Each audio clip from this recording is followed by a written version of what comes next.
Almost 90 years of the history of ESA is written by courage. The next generations of this family company weren't afraid to take risks. Everything began in a small Dutch village, Marum, by the Drachten-Groningen motorway.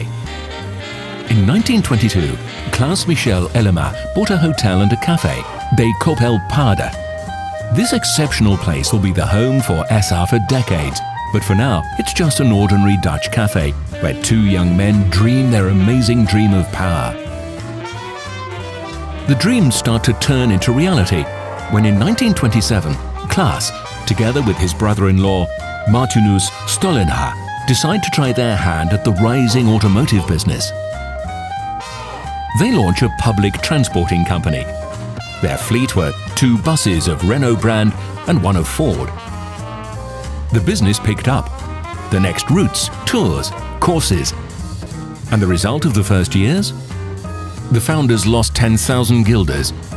The rising company was on the verge of bankruptcy. It was time for risky decisions. They unfolded the map of Holland and outlined a new route. When the line finally started, the Marum dwellers only shook their heads, repeating, "They lost their minds. Who will travel from Heerenveen to Groningen?" As it turned out, there were quite a lot of travelers, and the line was the first huge success of the company. In 1938, an inconspicuous note appeared in the local press. Elema and Stollenha. Feel the pleasure of traveling. Our buses are always ready. Check us out. This short advertisement, or an announcement, was a milestone in the history of the company. The name ESA appeared for the first time. The friends continually developed their offer by taking over a few local shipping companies. The travel agency started operating. Journeys to the annual fairs in Utrecht, trips to Paris, Luxembourg, even to the Olympic Games in Berlin. Everything went perfectly until the outbreak of war. After liberation, the transport industry started from the beginning.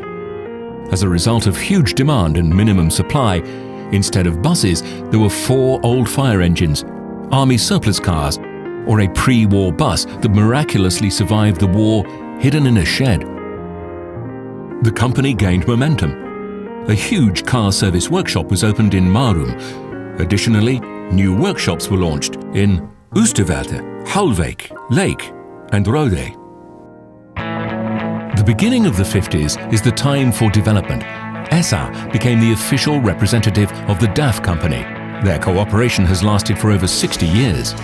The company was still developing, and the next generations took it over. On the one hand, ESA successfully operated as a partner and the representative of the DAF company, while on the other, it was still opening new lines and services. However, times were changing. The era of automotive cars dawned. Public transport was no longer a goldmine. The management had to make a difficult decision. It was high time for ESA to focus on the cooperation with the DAF company. The world celebrates another millennium, and Klaus Michel Elema, grandson of ESA's founder, along with his business partner Wim van Nispen, are developing a new strategy for the company. The owners of ESA still remember this feeling. They were convinced that it was the right moment. ESA had to enter new markets. ESA has to grow and become a leading European player in the growing market of heavy trucks. ESA must become the dream company of its owners, in line with tradition, take another step to modernity. ESA was close to its customers from the beginning. There was one minor detail that might have affected the success of the operation. Which of the developing European markets should ESA enter? Eastern Germany, Czech Republic, or maybe stronger and richer Scandinavian countries, Denmark or Norway? Finally, the decision is made. Poznan, one of the oldest Polish cities, is becoming a foothold to conquer new markets. It was a big call waiting for ESA company. Throughout the year 2005, detailed plans and strategies for expansion were developed. Finally, the time of difficult decisions came. one of the owners and his family moved to Poznan. New country, new language, and new culture, they started their life from the beginning. ESA needed roots, or rather the foundation on which the company would build new relationships.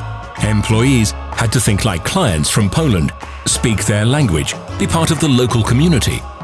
It has been a part of the ESA philosophy to this day. In 2006, ESA TRUCKS Polska took off. Maybe it wasn't a dream start, but we were driven by dreams. The office was located in Klas's house in the center of Poznan, and the most important decisions were made in the family kitchen. In 2007, ESA opened the first service station in Poland.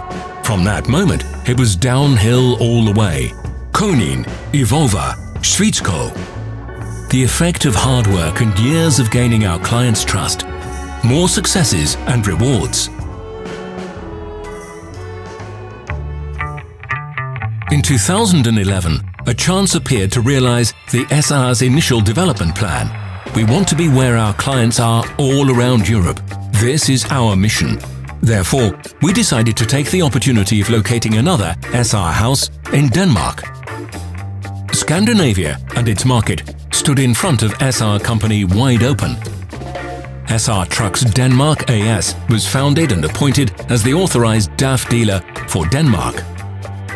The location is not accidental. The first service is in the Danish Golden Triangle, in the city of Kolding.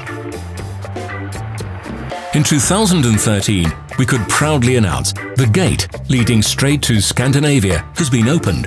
The new service station ESA is in Padborg, the gate leading to Scandinavia.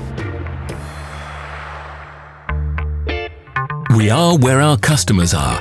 We are part of their world. ESA can only sell where the company can service. The customer and not the profit must stay in our focus. These desires are pushing ESA into action. ESA is always where you are. ESA has 90 years of history. We are proud of our accomplishments.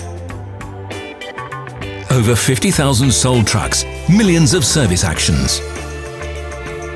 Today, ESA has over 350 highly qualified employees working with dedication for our partners.